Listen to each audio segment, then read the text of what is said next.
Good morning, everybody. Welcome to another episode of Back on Track with the Back on Track team.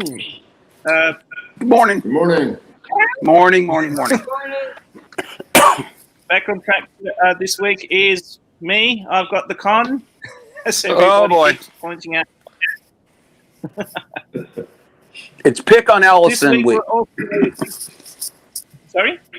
Pick on Allison week. Because you got the con. Aww. Yep. So, this week we're interviewing Nate Kline. Hi, Nate. Hello. Welcome, Nate. Thanks for joining us. Welcome, Thanks Nate. for having me. Awesome.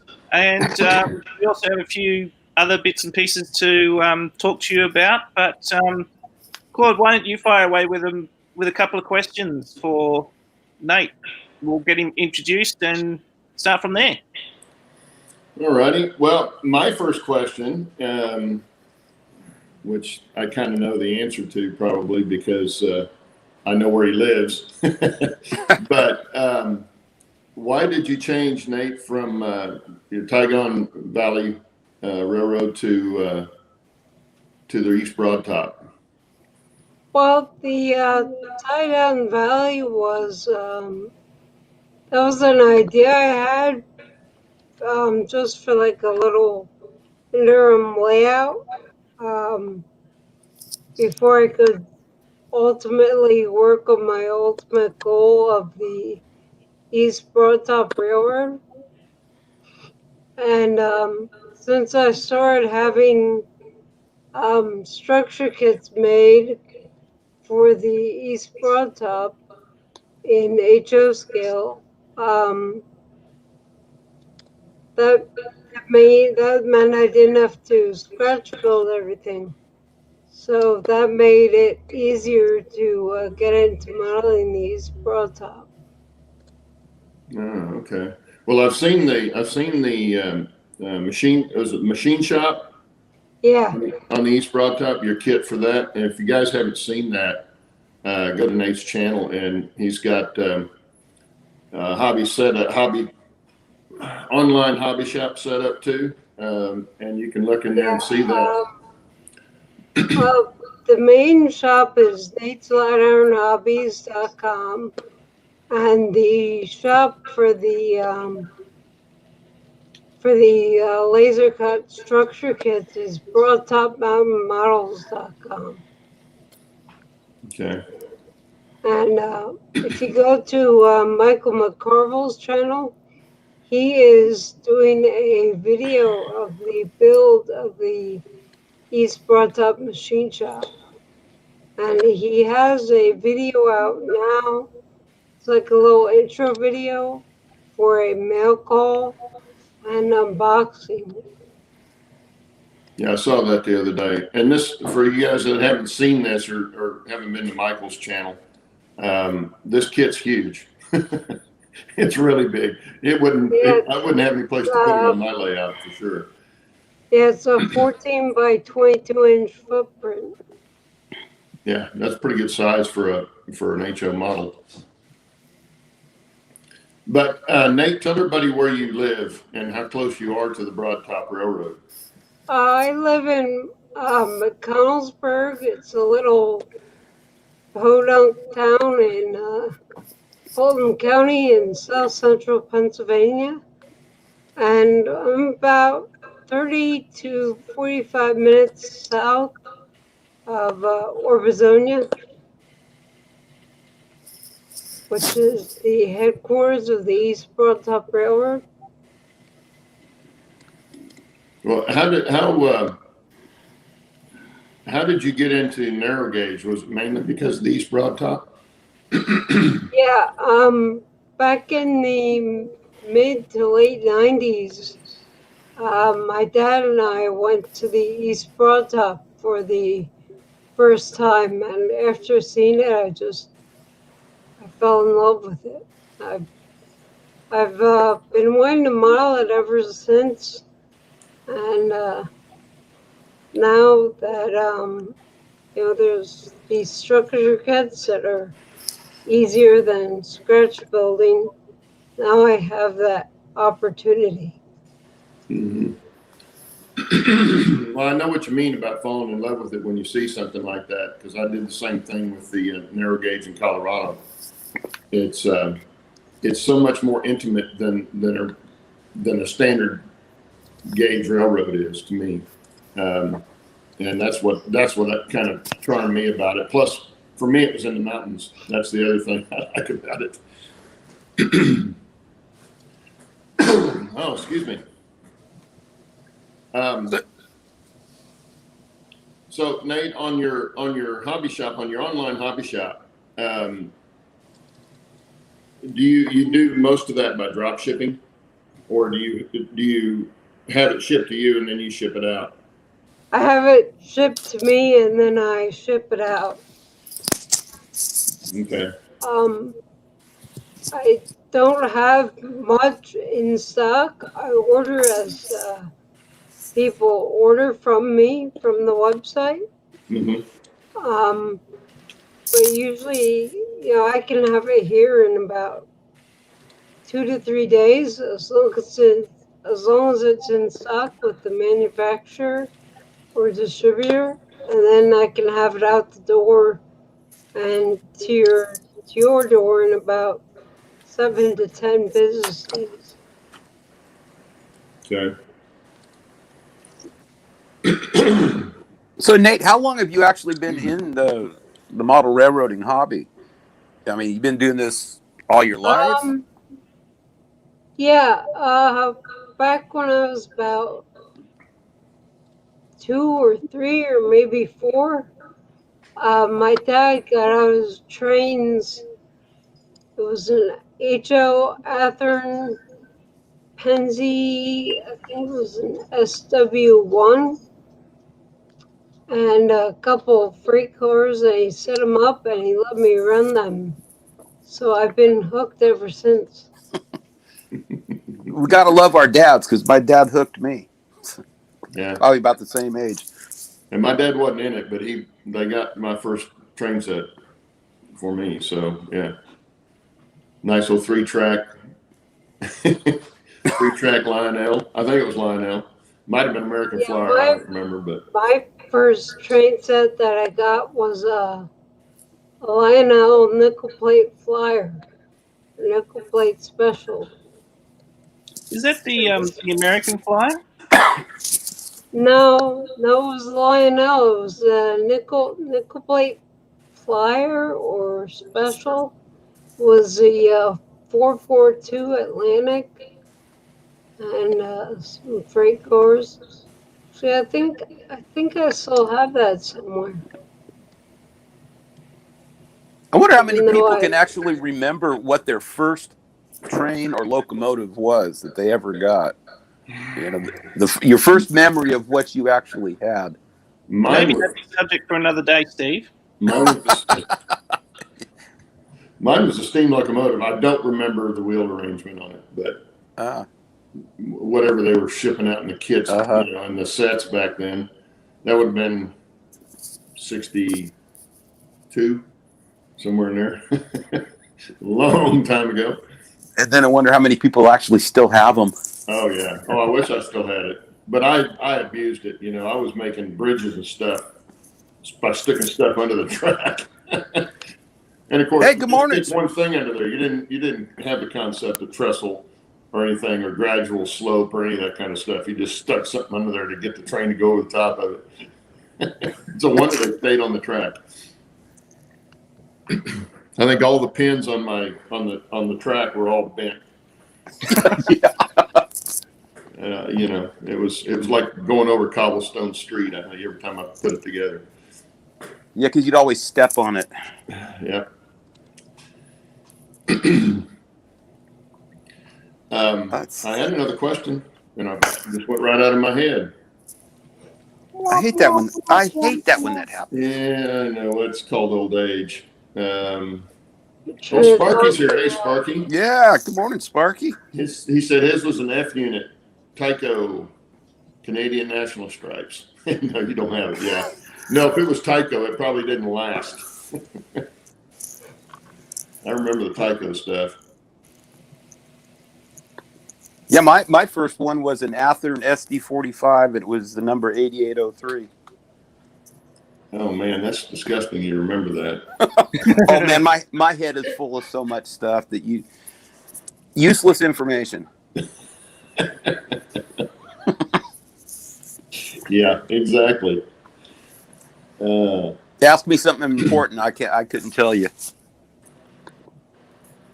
Oh, excuse me. I'm just got it all down my chest this morning.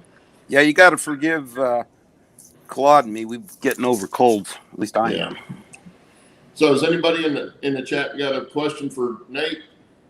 I know most of you know him. Probably get on his live stream, and I've apologized to Nate before for not getting on his live stream much. I've been on there once or twice, but evening live streams don't work for me very well, so I don't get to see most of them. But yeah, I kind of have the same problem. It kind of gets around dinner time. Well, yeah, because it's 7 p.m. for them is definitely our dinner time here. So the wife and I are moving closer and closer to 4:30, though, so that would leave it available later. There's actually not a question here for Nate, but a question here for you.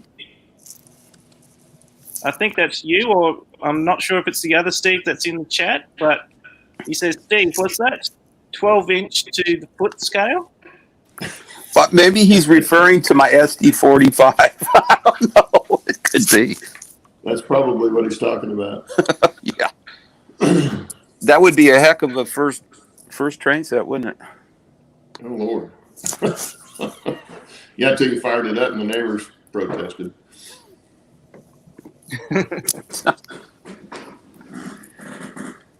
All righty. No questions for Nate? Come on, guys. Come on, guys. I have a question for you, Claude. Okay. How did you get bit by the Narragage bug? Well, like I say, I was modeling HO stuff back in high school.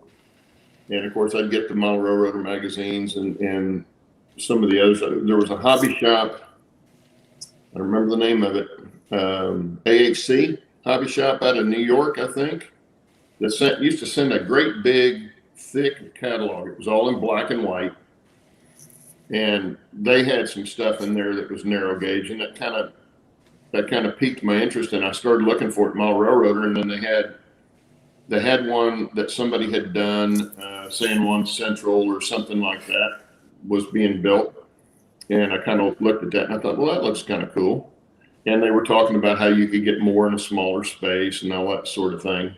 And so I've just always kept my eye on it. And then when my wife and I went to Colorado, back about 2001, we rode the Denver or not Denver, the Durango Silverton train, and standing around in the roundhouse and looking at some of them while they're steaming them up and get them on the turntable and stuff like that. And like I say, they just seem so much more intimate because they're not as large as a standard gauge. They're a lot smaller than standard gauge, and they just seem more personable.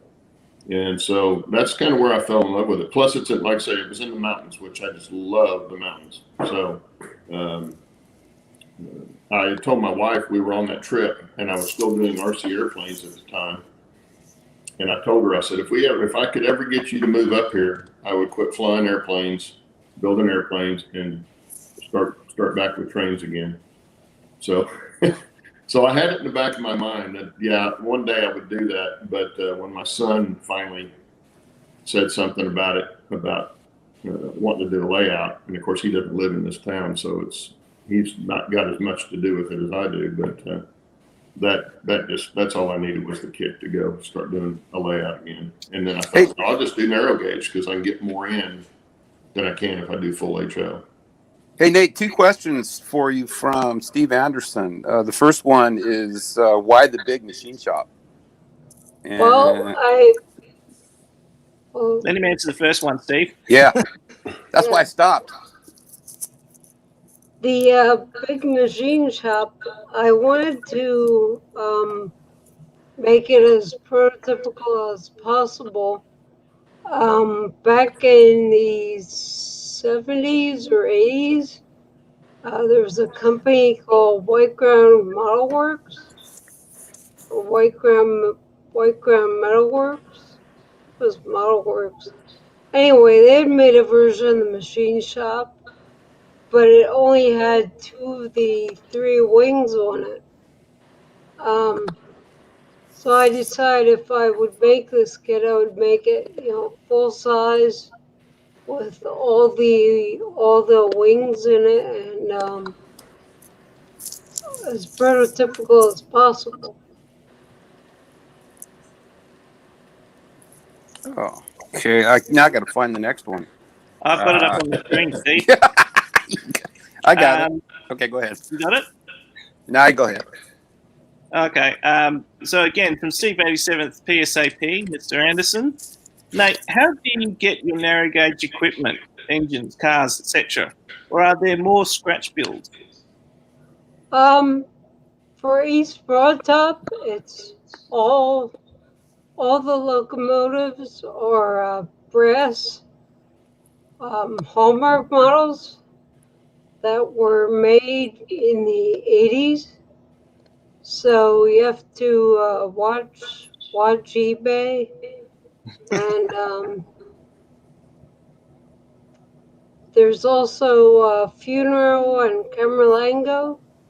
They make resin freight car kits, and they also make kits for the Friends of East Broadtop for the passenger cars, the coaches, and combine number 14 and 15.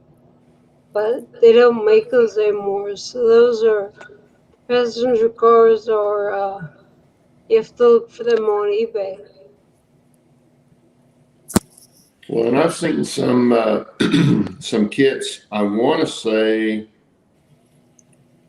yeah, see, there goes the name out of my head again. Man,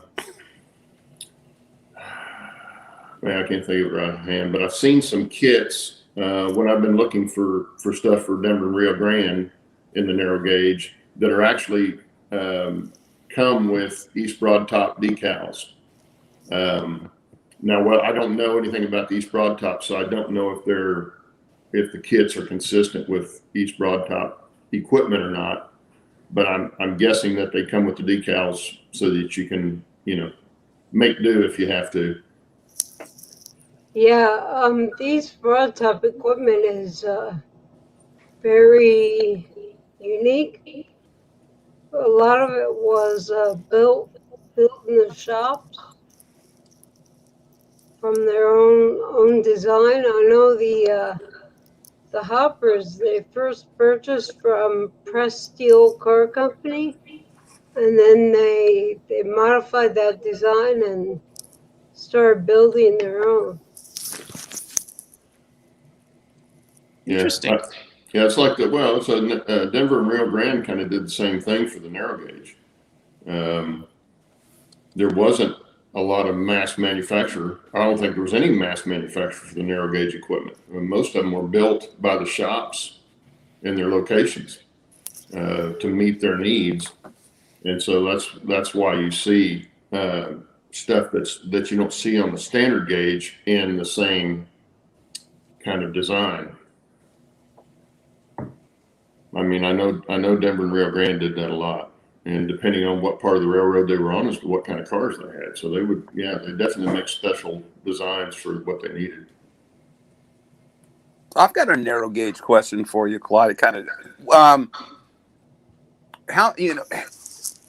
how much full size equipment did they actually convert to narrow gauge compared to building something for, narrow gauge? Was there a lot of conversions? Denver and Rio Grande, I don't think converted anything. Uh-huh. I could be wrong on that. I don't know the complete history, but I don't think they converted anything just because your clearances on your yards and stuff like that aren't as great as they are on a standard gauge. because your cars aren't as big. Mm-hmm. And when I say they're smaller, right, the steam engines are much smaller than a standard gauge. Like a consolidation, narrow gauge consolidation is half the size of a standard gauge consolidation. They're just, But I mean, they converted the, what was it, the K27s from I believe full it was size? the K38. K38. Okay. yeah, they may have done some later stuff. Converted from a standard gauge. Is it a 280 or a Mikado? They just redid built a new underframe and plopped the boiler on top of it. Yeah. Yeah, if they had converted anything, it would have probably been the motive power more than the rolling stock. Mm-hmm. Because the rolling stock, if you look at a standard gauge boxcar, just a 40-foot wooden boxcar is a lot bigger than a standard boxcar for narrow gauge. Mm-hmm. And I'm sure the East Broad Top was pretty much the same way. I mean, it's the reason they have those and they have the tighter radius and the narrow gauge in the first place is to make the tighter turns Right. and the close quarters that they had to have in the mountains. See, Yeah, it an would make a lot of sense to Yeah. convert. interesting thing about I think it was when Roy Wilburn came in as the operating vice president. He had the right of way widened and the track upgraded so that they could use the timber transfer, and they would lift up standard gauge cars, take the standard gauge trucks out of them, roll narrow gauge trucks out of them, under them, and send them down the line. Oh. Yeah, I've seen that, and that that reminds me of during the Civil War, they had to do something similar because the gauges on the rails were so different for different parts of the country, and they would get to a certain place, and instead of transferring all the material from one car to another, they would just raise it up and change the trucks on them so they could put it on the wider track or narrower track, whatever it was, and continue on. Because I know they had some 5-foot gauge back then before they standardized, all the standard gauge.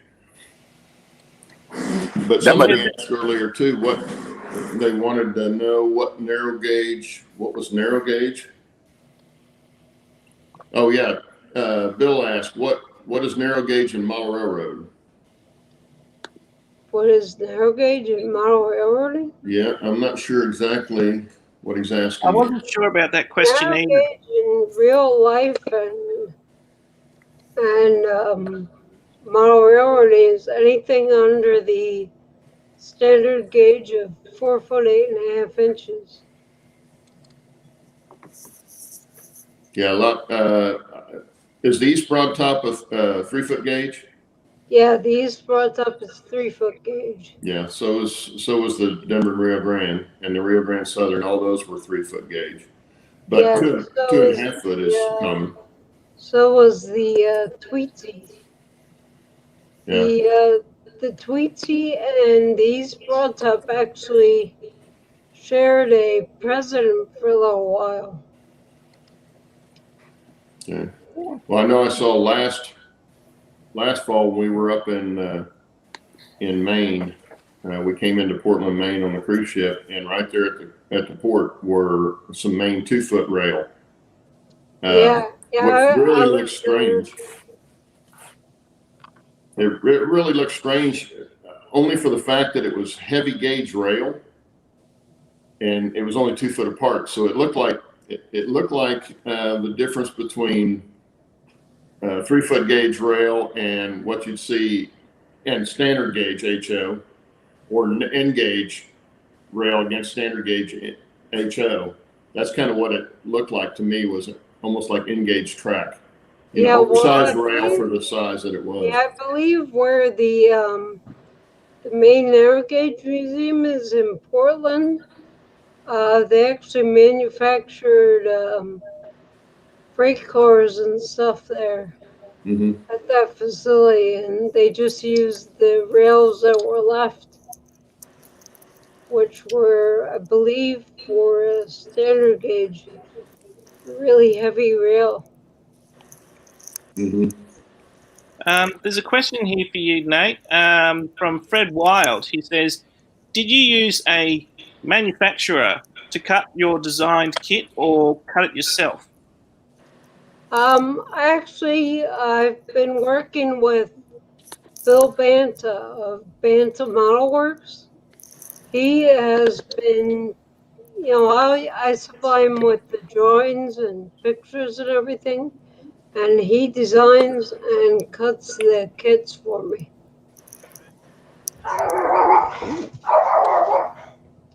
Hold on one second. Be No right worries. back. He's got the same problem I've got. Well, seeing as we're nearly towards the middle of the show, just while Nathan's dropped out for a bit, we just got a couple of things we want to talk about just quickly. Firstly, Claude and I are wearing the same shirts again.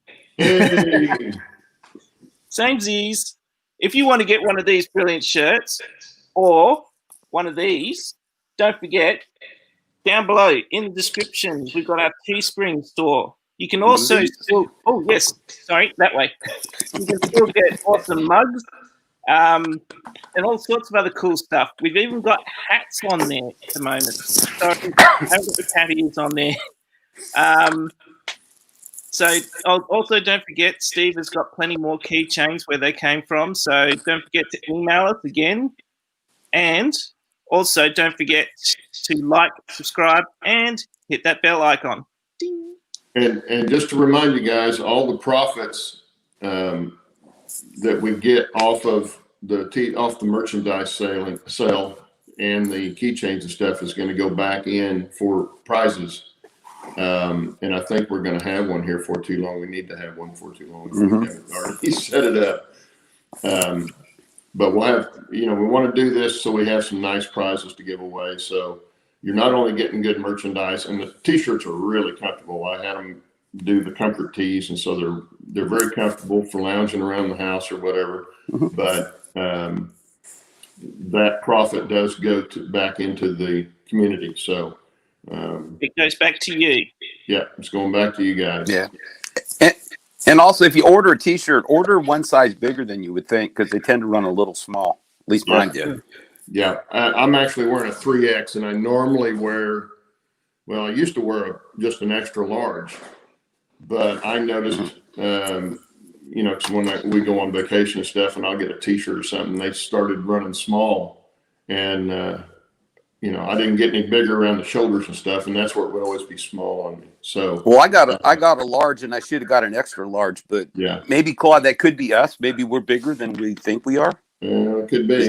Is that possible? Well, I started ordering 2X t-shirts anytime I ordered a t-shirt. I ordered 2X in this one and this one, not this particular shirt, but the one like you're wearing.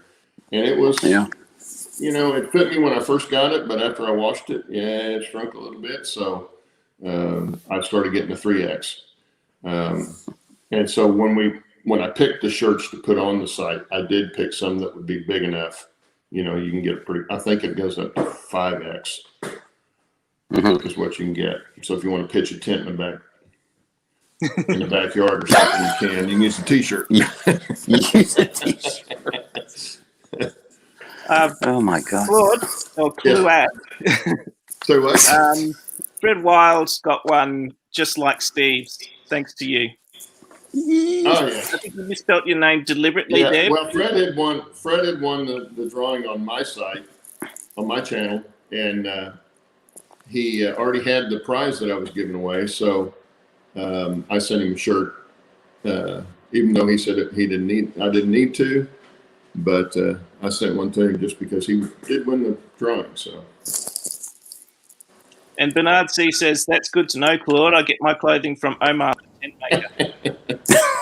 Yeah, true. Okay, I'm back. Welcome back. One other thing I wanted to say. Yes. Tell everybody, and most of you don't know him. You may have seen him in our chat. His name was Lazy River Roy. He used to be in the flying club with me here in Tulsa, and had gotten to the point where he couldn't fly anymore, so he got back into trains because he had trains. And I was real good friends with his wife, and him and his wife both. He passed away this last week, so I just want to let anybody that might have had any contact with him on here to let you know that he did pass away. It wasn't COVID related, but anyway, just want to let you know that. So anyway, onward. Thanks for letting us know, Claude. I'm a Onwards good and guy. upwards. I don't know about that, Fred. Yeah, apparently you're a good guy.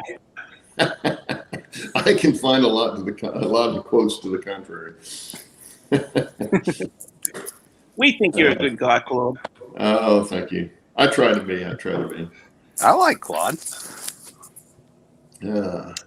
Okay, any more questions? There was a question here from Bill, New Fenris Railroad. I think he's a little bit confused with how HOn3 works.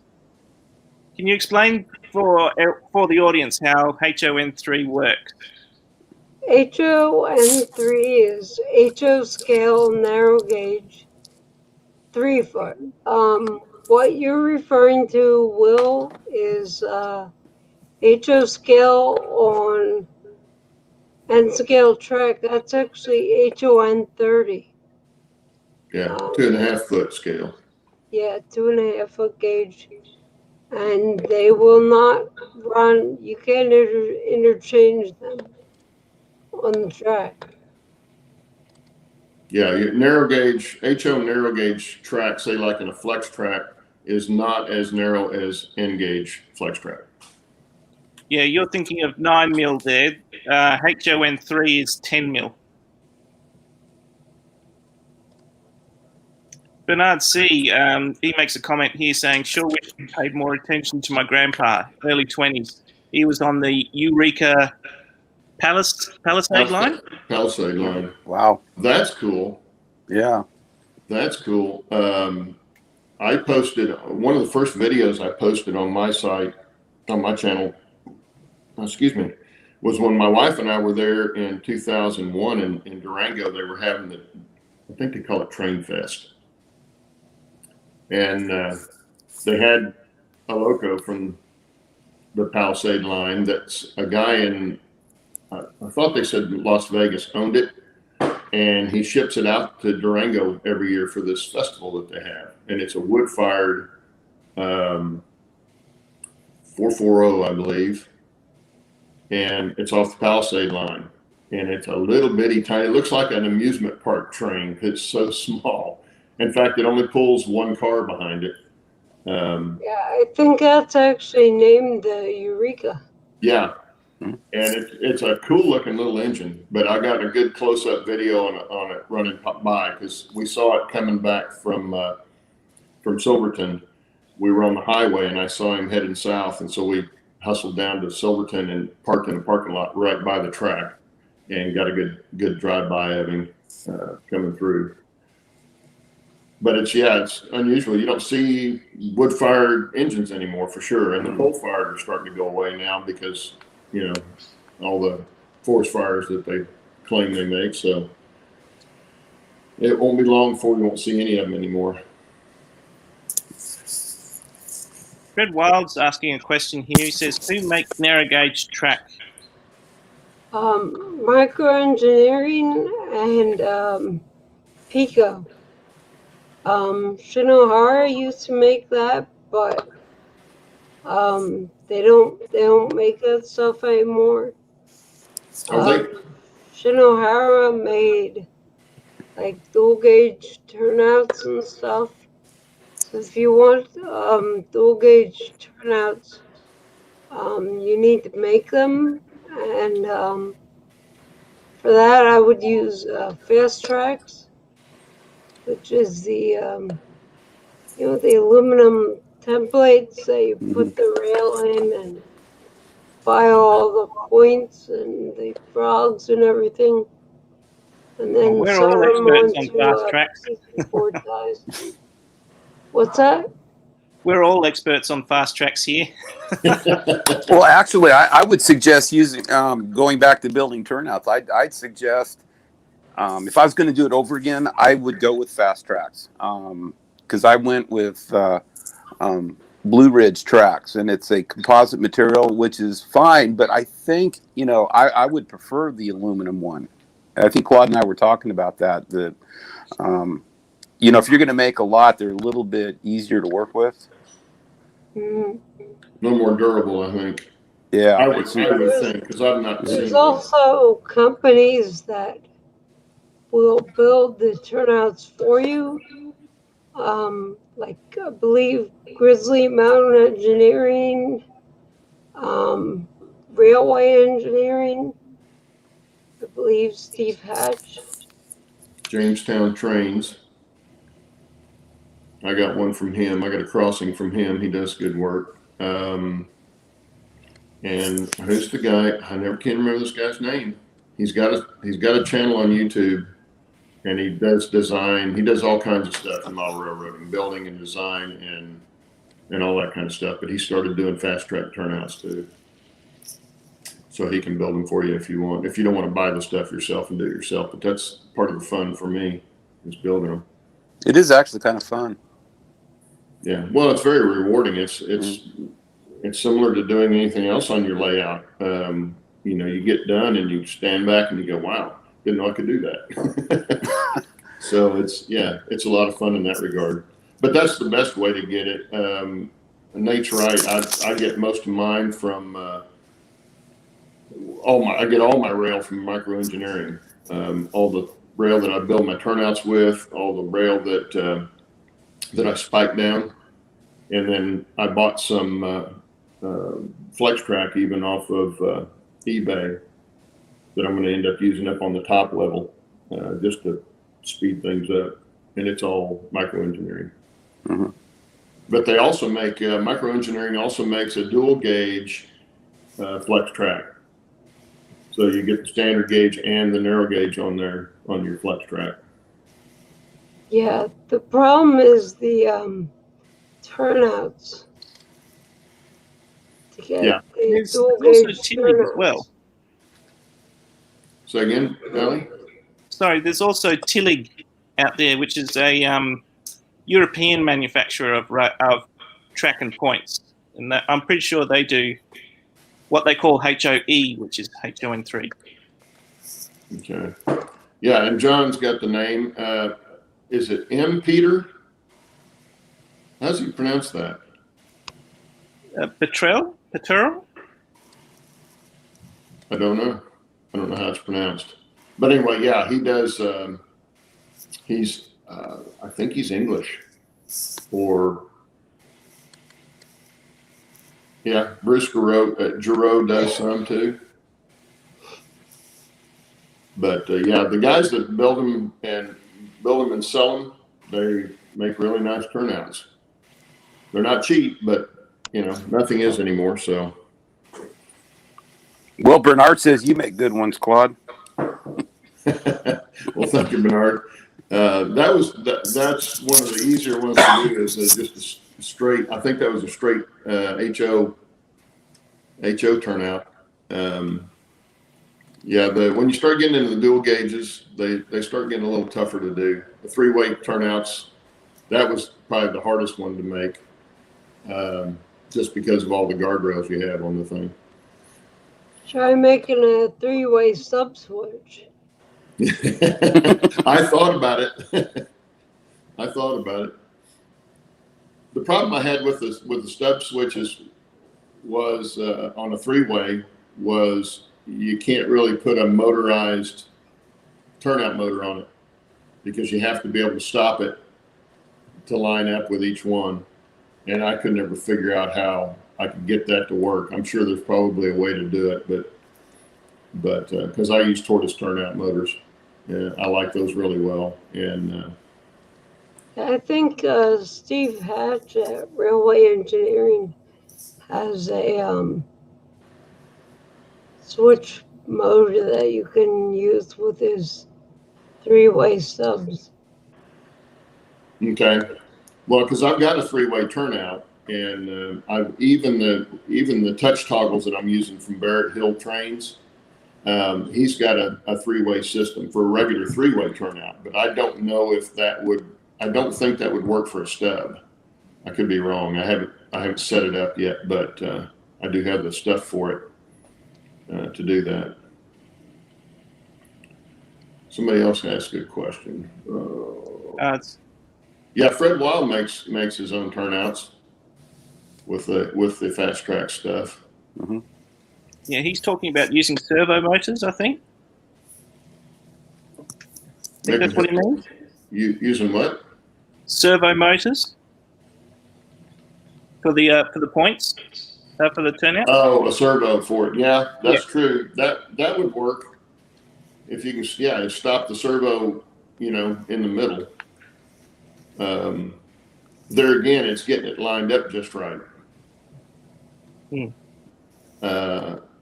For each one of them, because if you can't see it, say it's up on the top level and it's just at eye level or something, it's hard to see if it's lined up. And it would be real easy on a narrow gauge stub three-way to derail right there. You get off just a little bit, you kick it right on off. It can be done. I know it can be done, and pretty much anything can be done if you work at it hard enough. Find the right stuff. Takes practice. So, does anyone else have any other questions for Nate? Now I know there is a delay here for chat, so hang on. Here we go. What's this? Just a comment here from Bill saying, I'm thinking of using SwitchCat from NCE for my Cato turnouts. I think Roy in Panama uses those, if I'm not mistaken. I think that's what I saw him doing one time. It's been a while back, but I think he was using that. And Fred Wild's just replying, I think, to his previous comment saying, yes, you can stop a servo anywhere in its range. I think you would need to use an Arduino to control it. Yeah, Fred, when I was doing RC airplanes, we use servos all the time. And you're right, you can stop it in its range, and you can also set how far it'll go, but you have to have something that'll do that, that's transmitting to it. In our case, the radios that we used, the transmitters we used, had all those functions on it. So we could actually go into it and set a parameter, and it would stop in that parameter, or move in that speed if you wanted a slower speed or something like that. If you're not using a transmitter like that, then yeah, you'd have to have something like an Arduino or some other kind of control that you can actually program a parameter for the servo to read, and then yes, you could do it that way. Like I say, there is a way to do it. I didn't feel like doing it, and I didn't want to use a servo anyway, so I didn't even bother going that way. But the three-way stubs are really cool looking. I think all stub switches are really cool looking. And they're really not any harder to build as far, now three-way may be, but the regular stub switches aren't any harder to build. They're just different. Yeah, these brought up, there's one in the Rock Hill Yards, and there was one in a standard gauge one in Mount Union. Yeah, the stub switches were very common in the narrow gauge and up in the mountains and stuff back in the 1800s. Almost all the turnouts were stubs of some sort.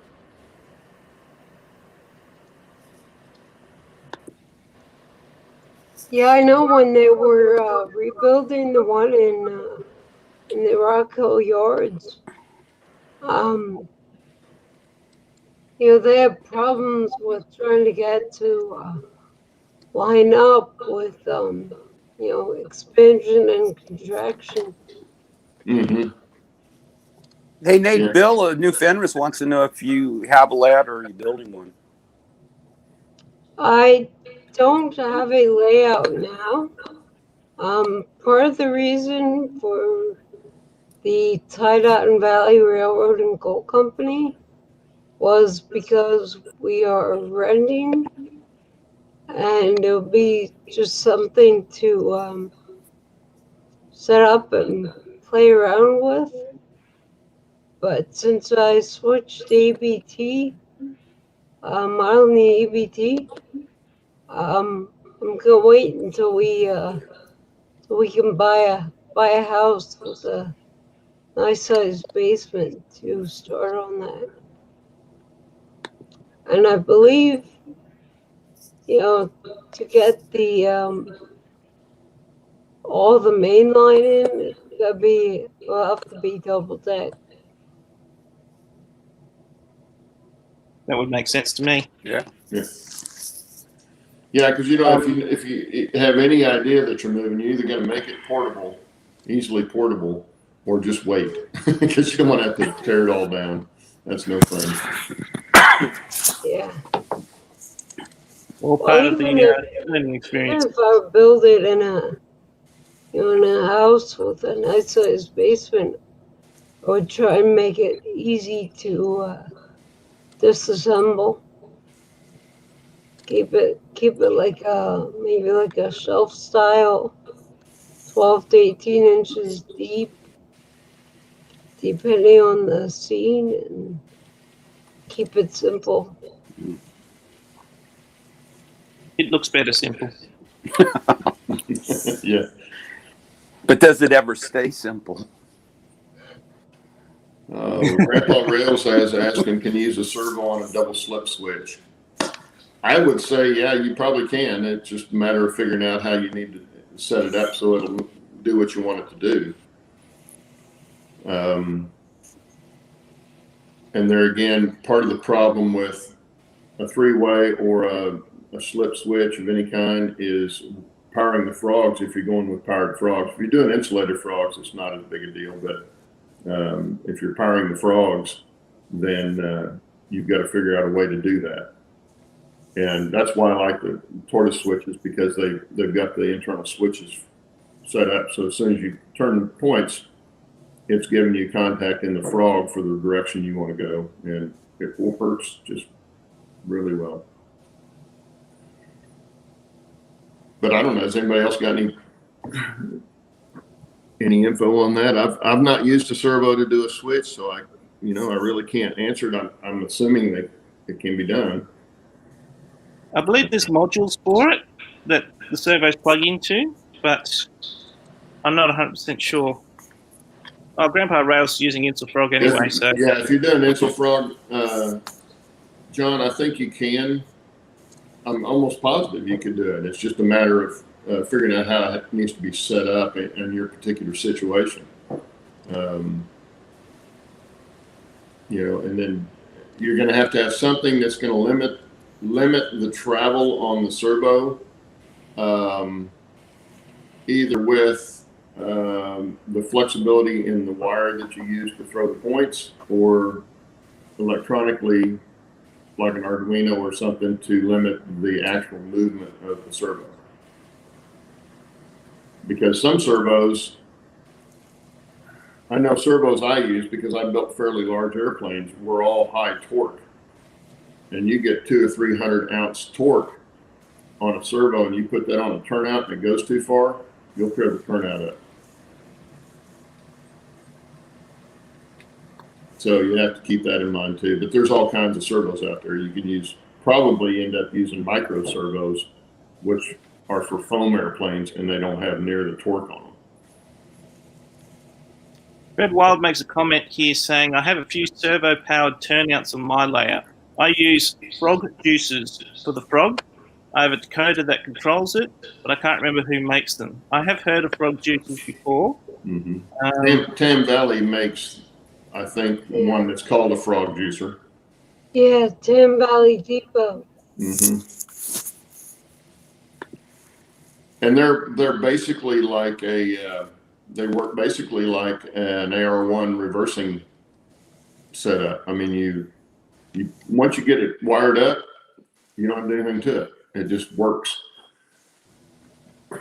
And so those are really nice. And John said, yeah, you'd need 2 servos for a double slip switch. Yeah, I'm trying to remember how the double slip goes. You'd have to have at least 2, if not 4. I've got a feeling you need 4, don't you? I would think you'd need 4, because you need 2 on each side. Yeah. Each end. Unless you're thinking 4 sets of points. And they all have to operate, any 2 that you use have to operate together. And because you've got a variety of ways you can go, they all have to be independent, but then operate together depending on the route selected. So yeah, there's some work there, programming on Arduino, say. I don't have any Arduino stuff, but I know you program it similar like what you would do a computer program. And set it up so that when you hit the button to go this route, they all move where they need to go and power the frogs like they need to, that sort of thing. That's way more than I want to think about. I'm having enough trouble. With scenery. I can't wrap my head around all this Arduino stuff. Yeah, it's fascinating, and I know guys that are into that stuff, like Heath. We'll blame Heath about this. He loves doing that electronic stuff, and it's great. If you like doing that, if that's part of what you love doing, man, the Arduino system would be a fantastic way to go, I would think. But that's not what I'm interested in. So I'm trying to keep it fairly simple on the electrical end of it, and less hassle down the road for me. Fred Wild says there are a few places where a frog juicer works better than a contact in a switch machine. I'd like to know these examples, Fred. Fred, are you talking about the switch machine? Are you talking about a tortoise? Because I've not had any problems with my tortoises. I know the frog juicers will automatically detect a short and then throw the polarity. Yeah. Whereas a tortoise, it just needs to be thrown to do that. Yeah, it needs to be wired properly. But then you don't want to go over the turnout anyway if you're not switched the right direction. Because unlike a spring switch in real life where the train is heavy enough to go through that point backwards, your models aren't heavy enough to do that in most cases, and you'll end up derailing. So, I have that situation on my return loops. But yeah, that's what I was talking about. The frog juicers work like an AR1 in that they detect a short and then they switch the power. Whereas the tortoise, if you wire it up properly, once the point's thrown to that one side, then it'll change the polarity for that route, whichever route it's thrown for, which is pretty simple to do. Even on my crossovers, I don't even use the switch on both turnouts. I only use the power switch on one.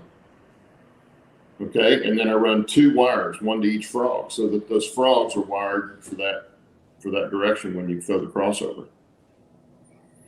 We've gone a bit off track here. We were supposed to be interviewing poor Nate, and we're talking about wiring frogs. Just while we're here in the last 5 minutes, so you get your last chance to ask Nate any questions, etc. Don't forget to send us emails, like what's been reminding us throughout the evening, to send us emails with topics. Give us just 3 topics off the top of your head that you'd like to discuss with us.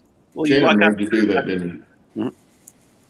And you can throw them up here in the chat, or even one topic. I would prefer you send us an email to the link down below.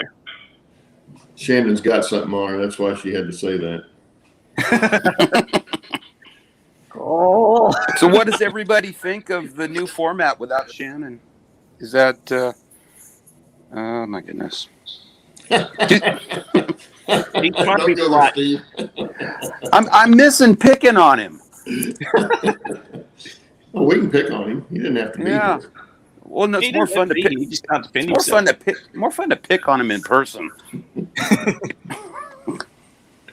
Well, you can invite Heath on and you can pick on him all you want. Yeah, there you go. Speaking of Heath, we haven't What? seen him in chat tonight. Where is the sly bugger? Oh, who knows? Who knows? Has he not been in today? I didn't see him either, but then that doesn't mean anything. I've been watching chat the whole night and haven't seen or heard a peep from him. That's morning, Allison. Oh, Yeah, it's morning for us. Nope, I haven't seen Heath. He must be busy. I'm not sure which question he's referring to here, but John says that's a loaded question, Steve. Yeah, that's what I was wondering. There's also another point here from Fred Wild saying, I have two turnouts that face each other and share a frog. The tracks go into a crossing. It needed to power the parts on the crossing as well. Found it easier to use the juicer. And Bernard C has only just realised that Shannon's not here. You're not paying attention then, Bernard. Yeah, Fred, that's a perfectly good way to do the frog. It's a frog juicer. Nothing wrong with that. I just like the tortoises and the fact that I can use them for turning the points and juicing the frog. So it works great for me. Plus, they've got another set of signals. If you want to put lighted signals on, it'll work your lights too. So that's what I like them. Why I like them. Each his own. There's several ways of doing it. Yeah, the frog juicers are ideal if you're using ground throws, like the Caboose Industries. Yeah. Steve Anderson here's made a comment. You all might be B list now. Heath is trying to stay A list. Ooh, shots fired. We're demoted. Yeah, we'll have to go on his channel and beat up on him. Yeah, And there's he no also- hair jokes. Yeah. He's also having to go at Bernard because there's been no hair jokes. Can't make hair jokes without him, can we? Well, they can't say hair jokes about me because I don't have any. Well, I've already had a redhead joke somewhere in here as well, I think I saw from I'm Joe. not going there. I'm not going there. I'm glad you're not going there. 'Cause I'm a redhead. Because I have a friend that was no- redhead, so I got a lot of them. I'm not going to go there. Fred says he also uses the tortoise machines for some turnouts as well. Yeah. Come on, guys. You've only got a couple more minutes to ask Nate any questions, and that's it. Oh, I got one for Nate. How does your wife deal with your hobby obsession? She tolerates it. Sounds like mine. That's another show in itself. Yeah, I was just curious because there's some wives that are actually, partake in the hobby. Mine has in a little bit. She's made some of the trees and stuff, and they built an oil derrick that I've got to find a place to put on the layout. She works in oil and gas, and so I bought a Campbell kit oil derrick, and her and my daughter put it together. So I've got to find some place to put it on the layout. But she likes that part of it. She didn't care about the trains at all. But she didn't like the airplanes at all either, and she got me into that hobby. And she never came to the field or anything like that. So I was just curious. She goes on lots of train rides with me. Oh, there you go. That's worth it. Well, and my wife went on the Durango Silverton with me, but I want to take her back and do the Cumberson Toltec in the fall and see the foliage. Because that trip should be just awesome in the fall. All righty. Anybody else? Well, we've come to the end of the show anyway, so thank you very much, Nate, for joining us today. Yeah, appreciate it, man. Thanks for having me. You're more than welcome, and you're more than welcome to join us in chat, or maybe Come back come on in during the week during a Beans episode. We'd All love to right. hear more from you. Yeah, you see us doing a beans, yeah, jump on. Tell us Always what we're fun. doing wrong. Oh, we never do anything wrong on Beans. We're perfect. Oh, we do a lot of stuff wrong. A lot of stuff shouldn't be repeated. For those who That's haven't usually- come in and that's watched usually the what- Beans episode, it Yeah. is well worth it. That's the behind the scenes episode. Well, usually when stuff can't be repeated on air, it's because Shannon's there. Mm-hmm. That's when we can't repeat it. The We stuff have to that shouldn't tape be repeated is said, yeah. We have to tape his mouth shut. Well, yes. Thanks again, Nate, for coming on. Thank you. Enjoyed it, and hope everybody has a good weekend, rest of the weekend. Thanks for joining us on a Saturday. It's always fun hanging out for the cartoons. All right, that's it from us. Take care, all, and we'll see you later. See you next Bye. week. Later. Meow. Oh, jeez.